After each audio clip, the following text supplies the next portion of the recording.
For decades, these were the world's most wanted. They were ghosts, really, haunting headlines and top-secret intelligence briefings. But every single hunt, no matter how long it takes, eventually comes to an end. So today, we're going to look at that final chapter, the last moments of some of the most hunted people in modern history. And that's a real question, right?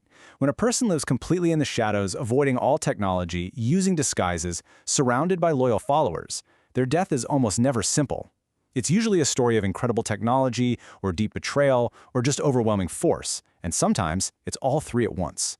So let's get into how these hunts actually reach their dramatic conclusions. We're going to start in the modern age, where those final moments are often delivered by a totally unseen messenger from miles and miles up in the sky. It's something that has completely changed the nature of the manhunt.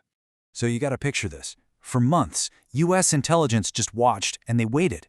After so many years of near misses and false reports of his death, they finally tracked Osama bin Laden's successor to this wealthy neighborhood in Kabul. And they started to notice a pattern, a routine. He liked to step out onto his balcony at sunrise, just a simple human habit that would end up being his undoing. Okay, now this is where it gets really interesting. The weapon they chose. This was not a standard explosive. The R9X Hellfire, which has the incredible nickname the Flying Ginzu, is designed for one thing and one thing only: surgical assassination. It doesn't explode, it uses its own weight and a set of pop-out blades to literally slice through a single target. And this just lays it out perfectly. On the left, a standard missile would have completely leveled the building, risking the lives of his family, his neighbors, everybody. But on the right, the R9X allowed the CIA to fire 2 missiles that killed al-Zawahiri right there on his balcony, while his family inside remained completely unharmed. A quiet, incredibly precise end to a hunt that lasted 20 years. But this drone era isn't without some serious controversy. Anwar al-Awlaki was an extremely powerful propagandist for al-Qaeda. His fluent English and his savviness on the internet made him incredibly dangerous. But he was also an American citizen. So his placement on the CIA's kill list and his eventual death by a drone strike in Yemen raised these profound questions about whether a citizen can be targeted and killed by their own government without a trial. So now, let's move to the total opposite end of the spectrum. We're going from the quiet, remote precision of drones into the absolute chaos, the noise, and the high-risk reality of direct-action raids. Operation Neptune Spear, it's probably the most famous raid in history, right? It was the culmination of a hunt that lasted almost a decade. You have the silent approach of the helicopters, the methodical clearing of the compound, room by room, floor by floor.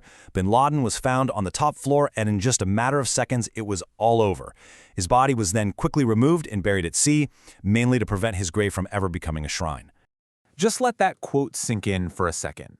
It perfectly captures the intense, all-consuming paranoia that really defined the last years of ISIS leader Abu Bakr al-Baghdadi. He lived in constant fear, avoiding all modern tech, traveling disguised as a shepherd, and keeping an explosive vest on or at least near him at all times. He knew the hunt was relentless, and he knew that any little mistake would be his last. His end came during a raid on his compound in northwest Syria.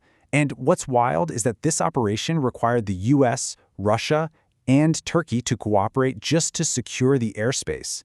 Chased by military dogs into a dead-end tunnel with absolutely no escape, al-Baghdadi detonated his vest, killing himself and, tragically, the 2 children he had with him. The end for Abu Musab al-Zarqawi, the brutal leader of al-Qaeda in Iraq, was particularly grim. 2 500-pound bombs just obliterated his safe house. But when troops arrived, they actually found him alive in the rubble. He died almost an hour later from these severe internal blast injuries to his lungs. And his final moments sparked a lot of controversy, with an Iraqi witness claiming soldiers beat him, a charge the U.S. military has always denied. All right, now we're heading into the really murky territory. This is where the official reports get questioned, and the truth is just clouded by betrayal, conflicting accounts, and a whole lot of conspiracy. Okay, so take the infamous Palestinian militant Abu Nidal. How did he die in Baghdad back in 2002? Well, it really depends on who you ask. The official Iraqi story says it was suicide, Palestinian sources claim it was an assassination ordered by Saddam Hussein, and then intelligence reports suggest he was actually killed in a chaotic firefight. 3 completely different versions of the same event. His end is still a mystery wrapped in a conspiracy. Sometimes the betrayal comes from inside your own house. Carlos Castaño, he co-founded Colombia's most powerful paramilitary group, but he became a liability. He started talking too much about the group's ties to the drug trade. So he was ambushed, and he just disappeared. For 2 years, rumors were swirling. Was he in hiding? Did he escape the country? The mystery only ended when a shallow grave was uncovered, and inside were his burned and dismembered remains. And the order for his death? It's widely believed came from his own brother. The end of the Sri Lankan Civil War brought another really disputed death. The government displayed the body of the Tamil Tiger leader Velupillai Prabhakaran, saying he was killed in the final battle. But a very visible head wound led many to claim he was actually captured alive and then executed. And these suspicions were only fueled by a photo that surfaced showing his 12-year-old son alive in the custody of Sri Lankan soldiers just moments before he too was killed. So, killing the leader, it always feels like the end of the story, doesn't it? But so often, it's just the beginning of a new and sometimes more dangerous chapter. So the real question is, what comes next? So back in 1992, Israel decided to assassinate Hezbollah's leader, a man named Abbas al-Musawi.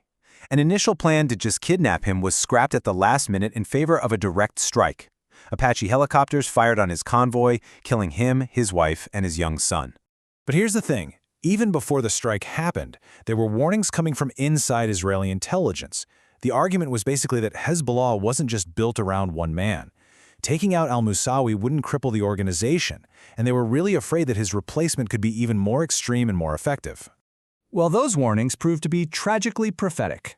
In retaliation, Islamic Jihad, with Hezbollah's backing, bombed the Israeli embassy in Argentina, killing 29 people. 2 years after that, they bombed a Jewish community center in the same city, killing 85. And al-Musawi's successor, Hassan Nasrallah, went on to lead Hezbollah for the next 30 years, transforming it into a far more powerful and sophisticated regional force than it ever was before. And so that leaves us with this final, lingering question.